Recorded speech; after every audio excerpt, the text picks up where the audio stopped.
Cheap plasma cutters. They're starting to become a dime a dozen, and with them growing in popularity, I'm on my 8th beta test one for another company. We've got AutoGen here, decided to go and send us one.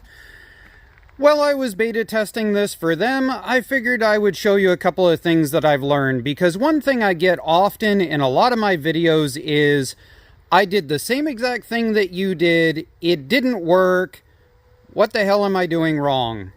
Well, the answer is, in video stuff, you don't see the prep work that's in the background. All of that prep work gets cut out of video in order to make it entertaining. So, let's show you the prep work for making one of these cheap buggers actually work correctly. One of the first things I want to point out about these cheap buggers is these. Now, this hose is going loop-de-loop and awkward and everything else. And I'm going to see if I can show you this. Can you see this triangle? That triangle is the direction it's supposed to be. They built it with this on the wrong side for it to mount correctly. And so therefore I've got it rigged up like this. Here's the other thing about these. These gauges are totally just whatever they felt like doing. If I were you, I would get some way of either putting a better gauge in here or testing what is coming out of this in order to see whether this gauge is actually correct. Usually, somewhere around 10 to 15 psi, 12 is usually about the perfect on most of these, is where you want to be. I have had these show up at 0. And do not ever run them if they're at 0. If you run it at 0, it will short between the contacts internally and it'll fry your gun. Do not ever run it without air. Don't tap it without air. Don't do anything without air. But most of these usually show up set all the way up into about 50 psi. I don't know why that is, but in order to get yourself started, dial it down to about 12 to 15. If you get the chance, replace this with something that's actually worth a damn. Well, we're on these. This is what's showing up for most of these. This is a PT31 Torch.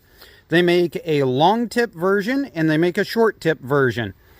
I usually prefer the short tip version and the inner swap, just so that you know you can buy either one, just as long as you have the correct inner probe to go with the correct tip. So if you have a short probe, you need a short tip. If you have a long probe, you need a long tip. Now, one of the things I like about the long tip version is that I like them for cutting up sheet metal. I think it makes it so that you can be a lot more precise, you can see what you're doing better, and things like that. What I don't like is that if you have one of these and you're trying to get into a tight corner, sometimes they will short out the side of the long tip and it'll make it so it doesn't cut correctly and does all kinds of stupid things. So do yourself a favor, buy yourself a long tip and a short tip set in order to be able to test and see. The other thing is, if I can get the light correct, you'll see that there's a cross pattern here, and this one's all screwed up. If you take a file and you keep it with the plasma cutter, you can grab your file and you can file down through that and clean that ditch out on each side, and you can get your tip to last for another few hours worth of run time. Or if you cut into something dirty and you get some slag in there, you can clean it out with a file. Now, do keep in mind that the inner probe is going to wear out as you're running this tip. And so cleaning it out with a file doesn't always solve it if the inner probe is rotted off. So now what we're going to do is we're going to set it to like the 30 psi that it came set at. Do a couple of cuts to show you, and then we're going to dial it down so you can see the difference. Alright. 40 psi and hateful.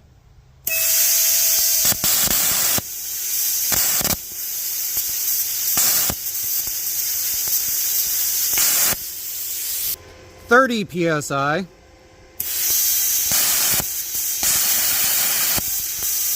closer. 20 psi.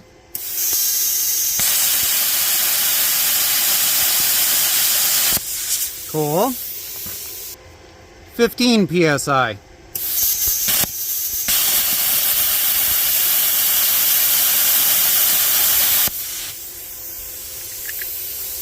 So what we can see is we didn't end up blowing off as much there, so we're going to come back here and we're going to redo the cut on 20 and 15 to see which one clears better.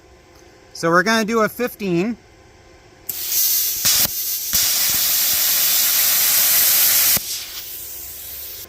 And now we're going to do a 20 in an open area. That 20 self-cleared a lot better. But that is 20 on my Chinesium gauge I currently am using. If I was to throw on 5 different Chinesium gauges, I bet I would end up with anywhere from 2 psi to 4 psi worth of difference. But that is the difference psi makes in dialing one of these in. Now, let's see what we can cut as we crank it up through. Right now, we're at only about 20 amps. Obviously, it'll cut sheet metal. So here's what I'm going to do right now. I'm going to lift this piece up so it's floating over the top of the table so you can see that this clamp is blatantly just on paint. And we're going to see if this will actually start.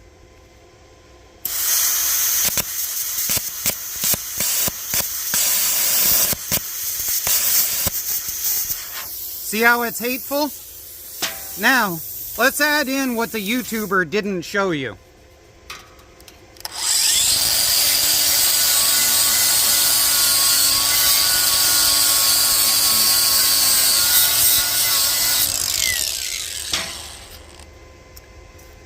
Now if we ground clamp to there, and we hold it up so it's floating over the table again,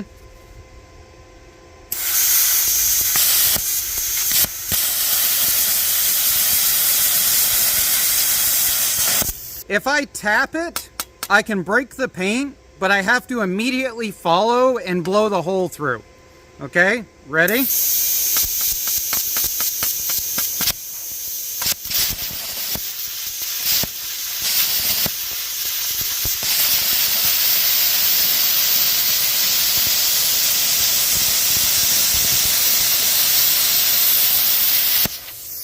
So right now I've got my amperage a little bit too high, but now you can see what's going on.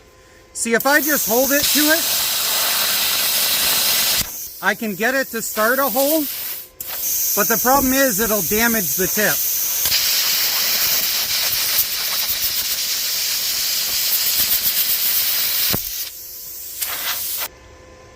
YouTuber cutting up rusty metal as if it doesn't matter. Ground clamp on.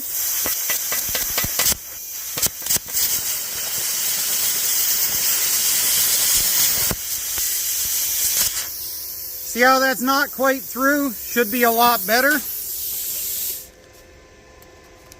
Off-camera trick.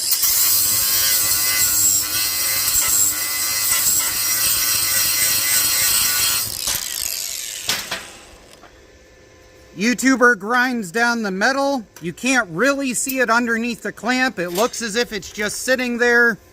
No care in the world.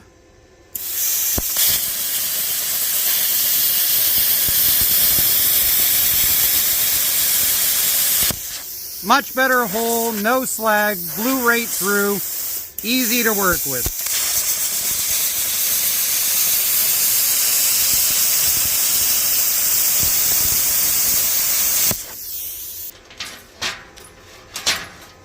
Rebar is usually pretty much a junk shoot, but we're going to crank this thing all the way up to 35 amp, which it does on 110.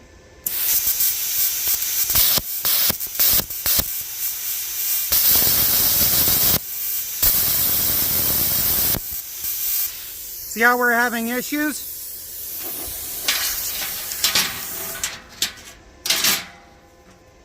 We're going to grab that grinder.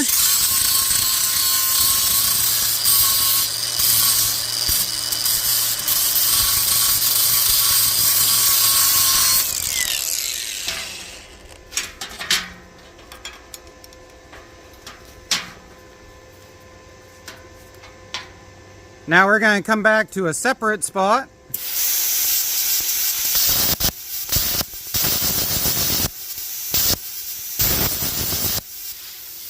Now we're not managing to start it up. So either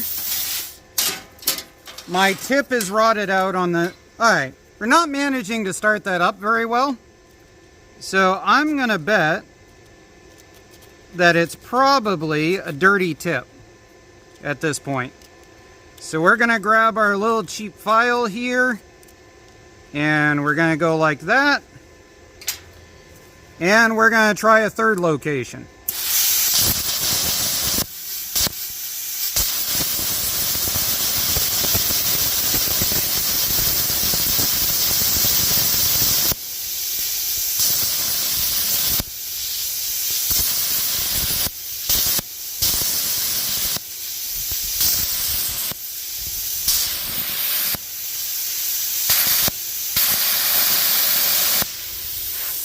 So rebar is a little bit bigger than what a 110 welder, 110 plasma cutter really should do, which is the reason why I oftentimes use it in order to test these cheaper plasma cutters. On the other hand, we've got some standard regular bed frame type stuff. This is probably 3/16.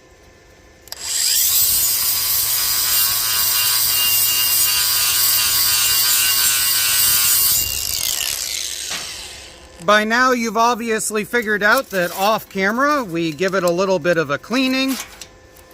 And this piece here is actually almost 1/4 inch. So we'll see if we can cut that piece out of there.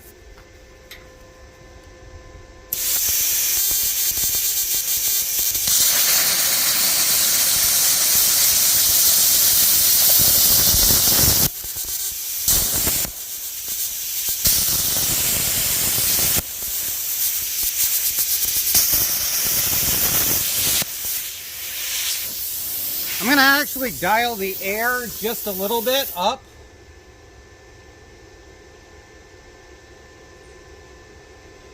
Scratch that. I'm going to dial the air down because our Chinesium controller managed to screw us over.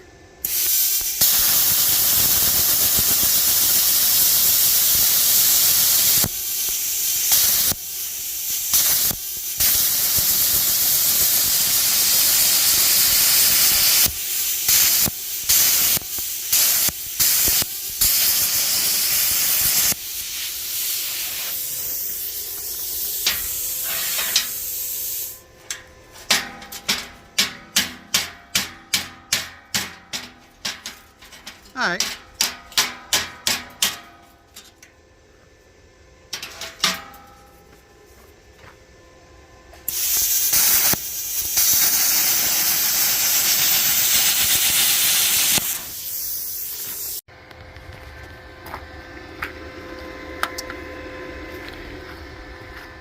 Let's be honest. These things are down and dirty. There is nothing professional about them, but at the end of the day, they will get the job done. You're not going to be doing finish cuts. You're not going to be cutting out pretty flowers. You're going to be doing junkyard work and things like that. If you buy one of these and you expect absolute plasma table perfect cuts, I'm sorry, you're a moron. Get over it. If you buy one of these with the expectation that you are junking, you are slicing out pieces of rebar. By the way, on the 220 setting with this, these things will without question do that rebar. They won't flinch at all. What I wanted to show was that they will almost do the rebar on 110, which in the 10 years of me working with cheaper plasma cutters and stuff, that is totally different than it was 10 years ago. When I first bought my Hobart Air Force, being able to do 3/16 with a 110 was considered phenomenal. This is a 110 that, as long as you're slow and take your time, it'll cut 1/2 inch on 110. You put it on 220, it'll blast the snot out of 1/2 inch. There we are. I'm going to go stick this in the back of my garage. We might use it on a couple of junker projects and stuff like that. The real reality is my hitbox at about $200 more than this. Absolutely trumps the snot out of this thing.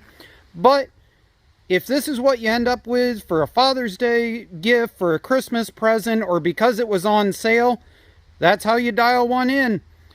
First thing I would do if I were you is upgrade this thing. As you saw in the middle of my video, that thing went wonky. It screwed up my cut in order to make this video for you guys. Those are the devil. Have a good day.